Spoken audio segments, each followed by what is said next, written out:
The number of squash and cucumber beetles I have seen today, I cannot deal. So we're gonna try to distract ourselves from the sheer amount of horrible bugs happening in my greenhouse and in my garden right now. We're gonna do a little greenhouse Q&A because there's some sneak peek kind of behind the scenes stuff that I want to give you a preview on for what's to come for the fall and winter when this really becomes our main garden space. And there's just some really frequently asked questions that I thought I would throw all in one place in case anybody has them in the future. So I thought we'd start with who made it. I'm partnering up with a company called Hometown Structures. They're based out of here in Massachusetts, so if you are local to Massachusetts or that general vicinity, they can definitely help you out. They can build you a beautiful greenhouse just like this, and they'll actually do this two different ways. So I think one of the other questions that I had on here was whether it had been assembled on site or delivered already assembled, and they will do either or. It just depends on your needs. So in this case, we were able to have it assembled off-site and delivered as an oversized load to the property. And they just asked that I have like the pad already prepped and set up and ready for them. They can actually fit in much smaller spaces than you would think. So this is a video clip of the actual delivery. They have this thing called a mule. So once they get it unloaded off of that flatbed, they're able to really maneuver it with this device in much tighter spaces and make much tighter turns than you might think. And it did leave some tire tracks in the yard, but overall, like, it was very, very minimal damage. I honestly think that's just because we have really soft soil here, so it may not even be an issue depending on where you're having it dropped. But it was really cool to watch it get dropped off and just go from having no greenhouse, big wide open empty space like you guys saw it at the beginning of the spring, to all of a sudden I have this beautiful blank canvas to work with. So they give you like a bunch of different options for like the roof line, the pitch of the roof, the actual like number of windows, the sizes. And one of the other questions that I got was what size did I end up going with? So I did go with a 12 by 16. I basically wanted to go as big as possible because this is my whole life, and I knew it was going to be working as kind of a multi-purpose space. And for that reason, I knew like 50% of it was going to be plants and 50% of it was going to be dedicated to more like my workspace. 12 by 16 works really, really well. Like, I think there's still a lot of space around it. Like, it doesn't feel like it's overwhelming the area around it. And I think that is key when you're thinking about sizing. Like, you don't necessarily, well, maybe you do, but maybe you don't want the whole yard to just be greenhouse. So keep in mind just keeping it proportion to your actual space that you have to work with. Next question was, is it 4 seasons? So in a way it is 4 seasons, but it's kind of in the way of like, it's, first of all, it's very customizable. I can add onto it to add climate control in the future. But also it's 4 seasons in the same way that my hoop house was 4 seasons, in that it's not gonna get freezing cold in here. It will probably stay 15 to 25 degrees warmer in here due to the insulation and the passive solar we have coming in through the clear side of the roof than it will be outside, even at the coldest point of the winter. But that can be pretty cold. I mean, if we're talking about nights that go down to 0, yeah, it could be 20 in here overnight. Thankfully, we did our hoop house experiment last fall, and we learned all the amazing things that can survive extremely low temperatures, even down to 0, which I don't think it will ever get that low in here. And so for the time being, the plan is to continue to grow in the greenhouse as though it were an unheated space over the winter. Now, this is going to change in the future, and we'll talk more about future plans in a minute as I build out the space more and make this more of like an office space that I work in. I will want to have some heat in here, and I'll link down below to the page where you can actually reach out to Hometown Structures to start building out that custom project. And then I had a lot of questions related to temperature, so let's talk about that for a minute, because we were just talking about 4 seasons and how we're going to deal with it over the winter. But honestly, I think it's a lot harder to grow in a greenhouse in the heat of summer than it is in the depths of the cold winter. And that's because no matter what I do, it's really staying at about 10 to 20 degrees warmer than the outside temperatures in here. And that means on a 90-degree day, I cannot be out here. So next year, what I'll probably end up doing is shade cloth over the whole clear side of the structure. And that should bring the temperature back down to like the ambient temperature that it is outside. But right now, what I'm just doing is really focusing on working with nature, not against it. So we're planting a lot of stuff that thrives in the heat: rattlesnake beans, Malabar spinach, things that need 90+ degrees in order to thrive, and a lot of hot peppers and our citrus. And we're also focusing on ventilation. That was another question that I had, was how exactly am I ventilating the greenhouse? And part of this was in the planning. We planned the location because I get a very strong breeze off of this field. It's happening right now. And I knew if I oriented it this way with big double doors and windows on the opposite end, I'd be able to get really, really good powerful airflow naturally with no additional electricity in the building. I also added a large whole house fan unit to the window, and this thing is like surprisingly powerful for what it is. I think it was only like $120. I will link it down below. It just plugs into a regular outlet. You don't need to drill any special holes in your wall. It looks like a regular window fan, and it's not super loud, but there's all this math equations for CFMs, or how much air you want to move through the building per minute. So I did calculations based on the size of the greenhouse. It's not an exact science because the greenhouse is open and those calculations are based on a closed greenhouse, but it does just kind of keep the air moving. And then I have a secondary floor fan just kind of pointing up at the back corner here. So it's pulling the air in a more circular pattern, and that has really helped quite a lot in here. The next question was, do you have electricity or running water to the greenhouse? So obviously I am running fans out here, but technically the greenhouse is still off grid. So basically I have an exterior outlet on my house, and I have a really heavy duty extension cord that's like meant for outdoors. You got to be very careful with this and get one that's rated for the use that you're using it for. And I'm just running it through a window and plugging the fans into that right now. But eventually I do think we'll run conduit just so that I can have some outlets in here, because it's just a little bit crazy with like all the cords on the floor and everything. And it will be really nice eventually someday if we could get some kind of mini split unit in here to help regulate that temperature. In terms of running water, I really wanted to just kind of live with it for a little while and see how much of an inconvenience it was, because the water that I have on the hose is right outside the door. And it turns out it really hasn't been that bad for the summer to be dealing with just kind of running the hose link in and out of here. It's really no different than running it out to a garden bed for me. So I have not felt the need to prioritize running water in here at all. If I did do some kind of sink setup situation, which might be nice to have eventually, it would probably be run off like one of those RV, like either battery powered or foot powered pumps, and just be like a circular system that fed back into another water jug. It wouldn't actually be connected to like underground plumbing. I know I just mentioned the hoop house, but I have had a few people ask me what happened to it, because obviously the greenhouse is where the hoop house used to be. Kind of don't really need the hoop house anymore, even though it was such a fun experiment. And one of the things that I loved so much about the hoop house was how accessible it is. So I'm going to link that video here for you if you haven't seen it already. It explains exactly how I made this entire hoop house for around $300, and I was able to continue to grow lots of leafy greens and cold loving crops all winter long. This works down to zone 4. I think like the average winter low could be like as low as minus 20 degrees Fahrenheit.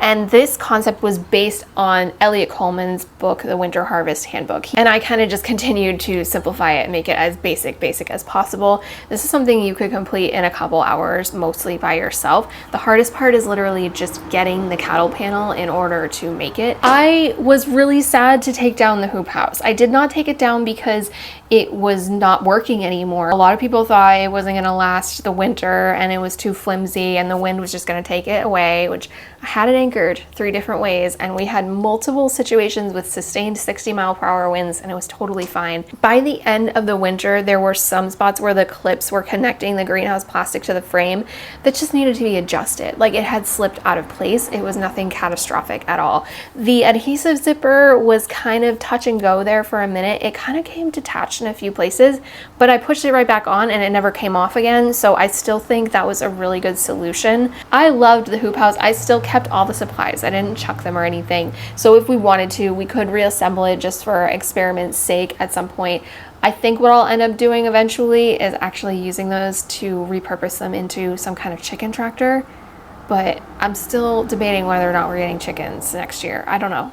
I'm intimidated by it. I am intimidated by it because the bees, I've already kind of felt overwhelmed by that, just with my chronic illness and not knowing how I feel on any given day, and I want to make sure that we're giving them the best home possible. So we'll see.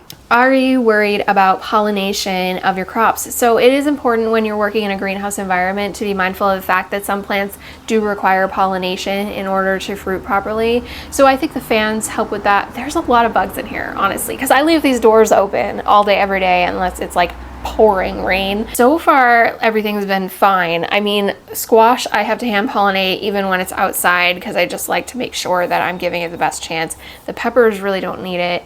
The trees are self-pollinating. So no, like it really has not been an issue. And then in the winter, the stuff that I'm gonna grow in here really isn't like stuff that needs to be pollinated. So you do have to be mindful of it, but it's not really like a huge concern. Speaking of stuff that we're going to be growing this winter, the next question is, what will you grow this fall and winter? Because we know what we're growing now, right? We've got all our heat-loving crops in, but really in the next like month and a half, I have to start planning out exactly what I'm going to grow in here. And this is one place where I do have a slight advantage because we already did the hoop house experiment last year. I already have a list. I know what grows well in these temps. So I'm just going to replicate what I did in the hoop house and I'm just going to do it in here. For fall and winter, here's our full shopping list. We have endive, gai choy, kale, mizuna, all our brassicas, of course. And I don't know what kind of kale, but I'm thinking definitely dinosaur because I've been trying to plant it all spring and it's like not coming up right. I don't know. It's gotten too hot too fast.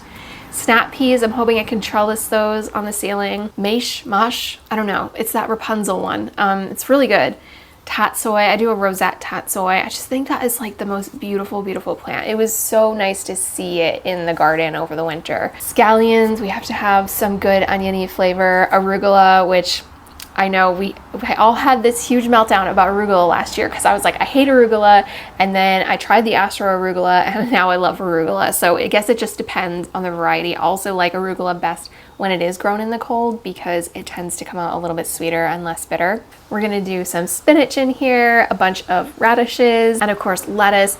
And I think what I'm most excited about is sorrel because sorrel actually has this amazing lemony flavor. And if you know anything about me, I love lemon things. So I'm very excited to have sorrel growing in the greenhouse this year. And then that's just stuff we're starting from seed to grow kind of in the same containers that we have growing now. We're also going to be overwintering some stuff that's out in the garden right now. So that's like our rosemary, our hibiscus, my tea bush, and I'm going to try to overwinter some peppers too. Are you going to be sequestering any thermal energy in the greenhouse over the winter? So what this is referring to is like when you take like a black painted rain barrel and you put it inside of a greenhouse because water holds heat really, really well, so it can help kind of keep a greenhouse space warmer. I don't know. I've always been kind of skeptical about the effort to reward ratio of doing things like this, like the idea of lugging something really heavy in here and then having to drain it in the spring. I will be copying the same thing I did in the hoop house last year, which is Elliot Coleman's double layering method. So we've got the exterior layer, the shell of the greenhouse, and then we're going to do a second interior layer of row cover over the plants themselves, and that double layer of insulation keeps the ground from freezing, actually keeps it way warmer around the plants themselves than it is in the full greenhouse open space. So that's how we keep those plants really, really happy over the winter months. Will the fruit trees outside your greenhouse add too much shade? If you haven't seen already, I have a video which I'll link here where I planted 10 or 12 fruit trees this spring, and they're actually right on the other side of this greenhouse wall here. And the idea with this is actually that I'm going to be keeping them really, really small so they are not going to generate too much shade. Also, the sun isn't really over on that side for more than like a couple of hours at the end of the day. It's mostly like over here and directly across from the clear roof that we have right here. So no, I'm not worried about that. Actually, if anything, it will help keep it a little bit cooler in here. No, I'm not worried about that. We're keeping these aggressively pruned in the backyard orchard culture method. So they're really never gonna get above like 6-8 feet tall max. Why don't you have more plants? I get it, like it kind of doesn't look like that many plants from like a distance, and especially because they're just kind of starting to fill in. There's like 30 plus plants in here right now, and the reason that there's a lot of blank empty space on the wall behind the camera and over back here is, first of all, I need that space for starting the plants for fall and winter, so I'm just kind of leaving room for me to cycle. And second of all, this is a multi-purpose space. That's one of the amazing things about Hometown Structures is they create these kind of shed greenhouses. They're not just straight up greenhouses. They have a wood frame, they have insulation if you want it. And so I was able to create a space where half the garden space that I have can actually be used for doing stuff like office work and filming. The next question was what my future plans are for the greenhouse. And I think this ties in really well to our last question because yes, there aren't as many plants in here as there could be, but I have a plan for maximizing that. So because of just when this greenhouse ended up getting delivered, I just kind of was scrambling to get things set up and get as many plants as I could in here in a short amount of time. So I do have plans to expand this next spring, and we're gonna be adding a lot more shelving and a lot more hanging plants. So basically doubling the growing space even on the far side of the greenhouse. But overall, I'm really happy with the space that you can see behind me and how that has functioned overall throughout the spring and now early summer. The area that I feel like needs the most interior kind of design tweaking is actually the middle of the greenhouse and the wall behind you. So for the middle of the greenhouse, I'm looking for kind of a rolling cart situation that I can use to film like recipe videos for you guys when it gets colder out. It just feels like a lot of wasted space. It is 12 feet across, and I would say I'm probably using 2 feet on this side and 2 feet on this side. So it's a big open empty area, but I also want the flexibility for it to not feel claustrophobic. So it needs to be something fairly narrow, probably like 2 feet wide again, so I can have good walkways between them, and not even that long really. I just want a space that has some extra storage under it. And this space really right here is literally a blank slate of a wall, and I think I'm gonna end up doing a narrow shelf along the whole length of the wall with like hanging pegs so that I can dry herbs from them. I am gonna try drying herbs from the cross ties here, but it's kind of high up, so it would be nice to have something a little bit more accessible since I'm pretty short. And I think that would just be really pretty and add a lot of warmth to what is otherwise just a big blank white wall. I've considered adding some more art in here, but I don't want it to feel like super bougie, and it does get messy in here, and the more stuff I add, the more stuff I have to dust. So I don't know that that will happen. But there's right now just kind of a mishmash of some furniture pieces over here. Eventually we may do a built-in bench. We'll see. I don't know. There's a lot of different ways that we could configure it. So if you have any suggestions, I'm definitely open to them because I'm still just kind of mulling things over and figuring it out. What is the floor color that you used? So I did end up painting the floor with Bare Exterior Porch and Floor paint. It's super, super durable. And the floor itself is a pressure treated plywood. So if it does get a little bit wet, it's not a big deal. But the color that I used is from Bare. It's called Royal Orchard, and I actually have it in my kitchen too. It's like my favorite green color. It's just perfectly earthy. What's been your biggest challenge in the greenhouse? In the greenhouse, I think what I've been dealing with the most is just the doors, which was totally not on my radar at all. I love the double doors. I needed the double doors. Like it's just, it looks right to me to have the double doors. The issue is that we get a lot of wind, and I didn't think about how I was gonna keep them open at all. So I've tried like so many different things. At first I was just holding them open with chairs, and that was just kind of clunky and in the way and difficult every morning. And then I got these things that actually firefighters use to hold doors open when they're going into a burning building.